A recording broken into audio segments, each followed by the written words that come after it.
کہا جاتا ہے کسی بادشاہ کا گزر اپنی سلطنت کے ایک ایسے علاقے سے ہوا جہاں کے لوگ سیدھا نہر سے پانی لے کر پیتے تھے۔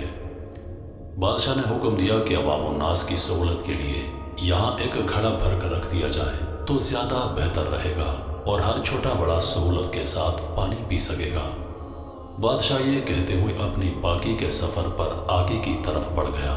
شاہی حکم پر ایک گھڑا خرید کر نہر کے کنارے رکھا جانے لگا تو ایک اہلکار نے مشورہ دیا یہ گھڑا عوامی دولت سے خرید کر شاہی حکم پر یہاں پر نصب کیا جا رہا ہے، ضروری ہے کہ اس کی حفاظت کا بندوبست کیا جائے اور ایک سنتری کو چوکیداری کے لیے مقرر کیا جائے۔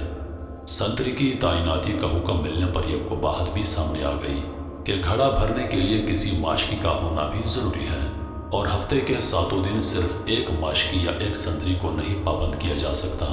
بہتر ہوگا کہ 7 سنتری اور 7 ماشکی لازمی رکھے جائیں تاکہ باری باری کے ساتھ بلا تعطل یہ کام چلتا رہے۔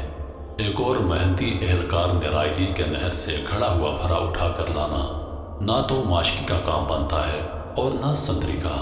اس محنت طلب کام کے لیے 7 بار بردار بھی رکھے جانے چاہیے جو باری باری روزانہ بھرے ہوئے گھڑے کو احتیاط سے اٹھا کر لائیں اور اچھے طریقے سے ڈھکن لگا کر بند کر کے رکھیں۔ ایک اور دور اندیش صاحب نے مشورہ دیا کہ اتنے لوگوں کو رکھ کر کام کو منظم طریقے سے چلانے کے لیے ان سب اہلکاروں کا حساب کتاب اور تنخواہوں کا انتظام چلانے کے لیے منشی صاحب ضرور رکھنے ہوں گے، اکاؤنٹنگ کا ادارہ بنانا ہوگا، اکاؤنٹنٹ متعین کرنا ہوں گے۔ ایک اور اہلکار نے مشورہ دیا کہ یہ اسی صورت میں یقینی بنایا جا سکتا ہے کہ ہر کام اچھے طریقے سے چل رہا ہے تو ان سارے ماشکیوں، سنتریوں اور بار برداروں سے بہتر طریقے سے کام لینے کے لیے ایک ذاتی معاملات کا ایک شعبہ قائم کرنا پڑے گا۔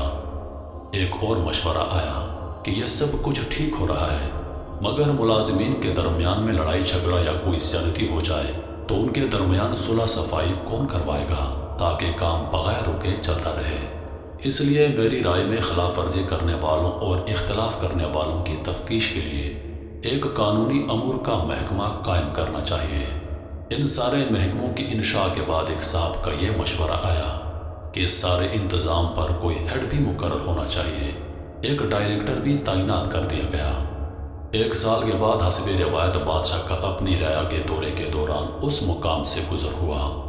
اس نے دیکھا کہ نہر کے کنارے کئی کنال رقبے پر ایک عظیم الشان عمارت کا وجود آ چکا ہے جس پر لگی ہوئی روشنیاں دور سے نظر آتی ہیں اور عمارت کا دبدبا آنکھوں کو خیرہ کرتا ہے۔ عمارت کی پیشانی پر نمایاں کر کے وزارت انتظامی امور برائے گھڑا کا بورڈ لگایا ہوا ہے۔ بادشاہ اپنے مصاحبین کے ساتھ اندر داخل ہوا تو ایک الگ جہان پایا۔ عمارت میں کئی کمرے، میٹنگ روم اور دفاتر قائم تھے۔ ایک بڑے سے دفتر میں آرام دہ کرسی پر عظیم الشان چوبی میز کے پیچھے سرمئی بالوں والا ایک پروقار معزز شخص بیٹھا ہوا تھا جس کے سامنے تختی پر اس کے القابات پروفیسر ڈاکٹر 2 جنگوں کا فاتح فلاں بن فلاں ڈائریکٹر جنرل برائے معاملات سرکاری گھڑا لکھا ہوا تھا۔ بادشاہ نے حیرت کے ساتھ اپنے وزیر سے اس عمارت کا سبب پوچھا اور ساتھ ہی اس عجیب و غریب محکمے کے بارے میں پوچھا جس کا اس نے اپنی زندگی میں کبھی نام تک نہیں سنا تھا۔ بادشاہ کے وزیر نے جواب دیا، حضور والا، یہ سب کچھ آپ ہی کے حکم پر تو ہوا ہے جو آپ نے پچھلے سال عوام الناس کی فلاح اور آسانی کے لیے یہاں پر گھڑا نصب کرنے کا حکم دیا تھا۔ بادشاہ مزید حیرت کے ساتھ باہر نکل کر اس گھڑے کو دیکھنے گیا جس کو لگانے کا اس نے حکم دیا تھا۔ بادشاہ نے دیکھا کہ گھڑا نہ صرف خالی اور ٹوٹا ہوا ہے بلکہ اس کے اندر ایک مرا ہوا پرندہ بھی پڑا ہوا ہے اور سامنے ایک بڑا بورڈ لگایا ہوا ہے، گھڑے کی مرمت اور بحالی کے لیے اپنے عطیات جمع کروائیے، من جانب وزارت انتظامی امور برائے گھڑا۔ محترم عزیز دوستو، یہ تو کہانی تھی لیکن اگر حقیقت میں دیکھا جائے تو ہمارے ملک کے ساتھ بھی کچھ ایسے ہی مسائل درپیش ہیں۔ ہر ایک چیز کا الگ وزیر اور اس وزیر کے نیچے درجنوں افراد کام کرتے ہیں جن کا اصل میں وہاں پر کوئی کام نہیں ہوتا۔ اس ملک کے 300 وزیر، ہر وزیر کے آگے 20 لوگ کام کرنے والے جو حقیقت میں کوئی کام نہیں کرتے۔ یہ ہے میرے ملک کا قانون۔ امید کرتا ہوں کہ ویڈیو آپ دوستوں کو پسند آئی ہوگی۔